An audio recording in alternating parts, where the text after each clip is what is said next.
காவிரி ஆற்றில் இருந்து வினாடிக்கு 42,000 கன அடி வீதம் நீர் வந்து கொண்டிருப்பதால் மேட்டூர் அணையின் நீர்மட்டம் 90 அடியை எட்டியுள்ளது. கர்நாடக மாநிலத்தில் தீவிரமடைந்துள்ள பருவமழையால் அங்குள்ள கபினி மற்றும் கிருஷ்ணராஜசாகர் அணைகள் நிரம்பி வழிகின்றன.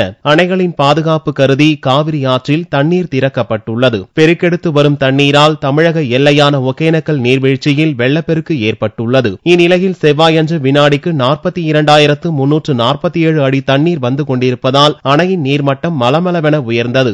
ஒரே நாளில் 2 அடி உயர்ந்து தற்போது அணையின் நீர்மட்டம் 90.19 அடியாக உள்ளது. காவிரி ஆற்றிலிருந்து வரும் தண்ணீரின் அளவு தொடர்ந்து அதிகரிப்பதால் விரைவில் மேட்டூர் அணையின் முழு கொள்ளளவான 120 அடியை எட்டும் வாய்ப்பு ஏற்பட்டுள்ளது. இதனால் அணையிலிருந்து விரைவில் காவிரி டெல்டா பாசனத்திற்காக தண்ணீர் திறக்கப்படும். இதனிடையே அணையிலிருந்து 800 கன அடி தண்ணீர் வெளியேற்றப்படுகிறது.